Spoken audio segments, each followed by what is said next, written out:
But just as the sun set, he would make it look like he was retreating.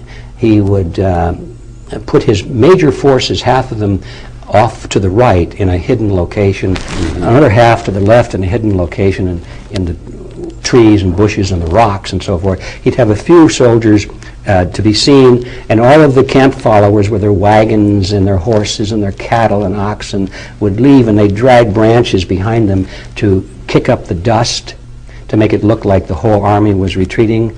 And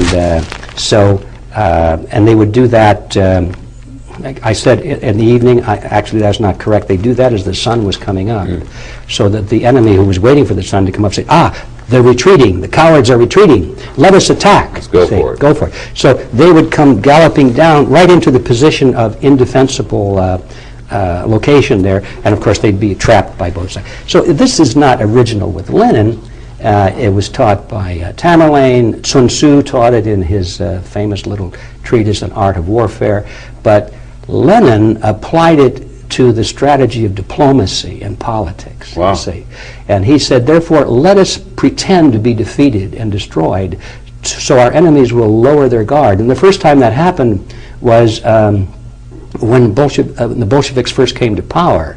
The economy was in a terrible state. People were starving, they couldn't produce anything, and they desperately needed money from the West. And so Lenin called his followers together and he said, all right, comrades, we gotta drop our rhetoric for a while. We gotta quit talking about killing the dirty capitalists. He said, we all know we're gonna do that someday, but for now we need them. So let's open a hand of friendship to them and talk about free markets and investments and so forth. This was way back in 1917, all right? This is way, way back. And it worked. And of course the West came in with money and investments, and then after a while they built their industry up. They saved themselves from collapse so they could stay in power. And this is what he said, do whatever you must do to achieve and maintain power. So they got to that position, and then they changed their voices again and said, okay, we're going to kill the capitalists, and they expropriated all of the property that had been invested and so forth. They've done that several times in history, and so when I saw this so-called breakup of communism, I said, well, there they go again, you see? But people don't know this history. They don't know the strategy of Lenin, and so they took it, once again, they took it at face value. Now, you listen to the speeches of these old-time Bolsheviks or communists, so-called Leninists, what they really are, and they'll be talking about how bad Stalin is and so forth, and we're sure glad we don't have that anymore. Oh, by the way, they're rebuilding a statue of Stalin right now in Moscow, so that cycle is about to go through again. What do you know? Yeah, what do you know? Big surprise. Yeah. But they said, you know, we're so glad not to have this old-style communism anymore, and you go on and on and on about free markets and investments and so forth. And then they'll say once in a while, but don't forget, we will never abandon the principles of our great leader, Lenin. Well, not one person in 1,000 knows what that means. If you know the principles of the great leader, Lenin, what he's really saying to his followers is, hey, comrades, this is the game we're playing. We're going through this cycle one more time so that we can consolidate our power and lull our opponents into an indefensible position, make him vulnerable so that we can smash him with our clenched fist, is how he used to say. So having said all of that, this is Leninism. It still exists in the world. Not under the name of communism, but under the banner of Leninism. Very interesting. So we had communism, and then Leninism has come to be. And then there was the second branch that we opened with originally, Fabianism. Well, this is the branch of communism that is perhaps the least known in the Western world. And yet it is the most important to us in the Western world because we live in it. It is what is directing our lives.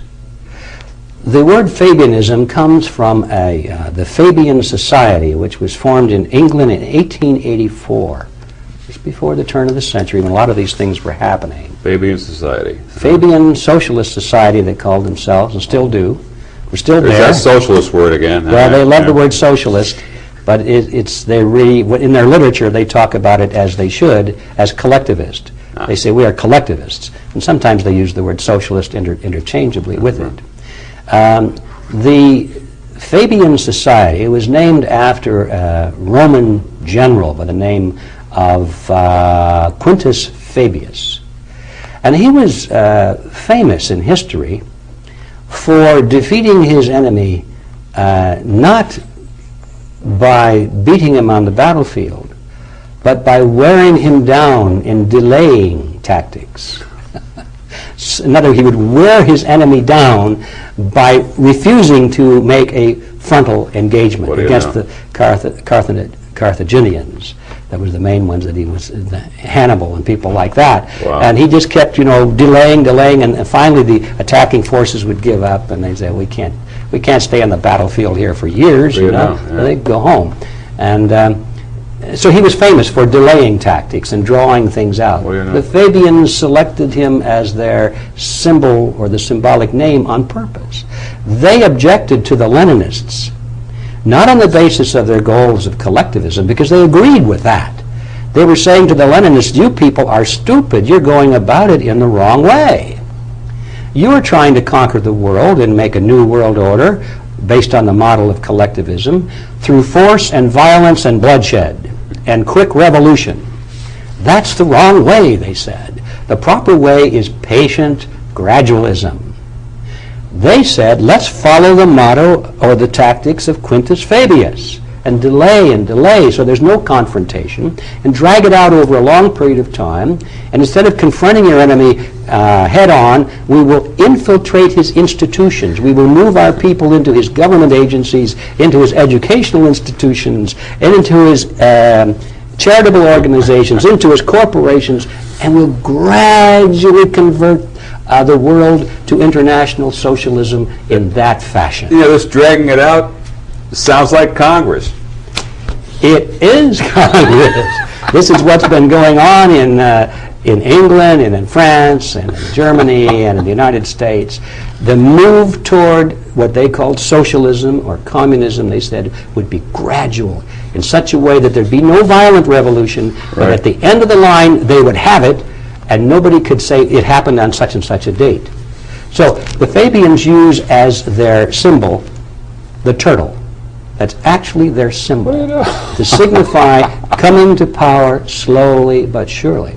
Now, who are the Fabians? Well, when they were formed, of course, there were such well-known people as Arnold Toynbee, the famous historian, H.G. Wells, there was George Bernard Shaw, Beatrice and Sidney Webb, who were founders of the London School of Economics, which is where President John F. Kennedy went and learned all of these Fabian socialist concepts that he instituted when he was president of the United States.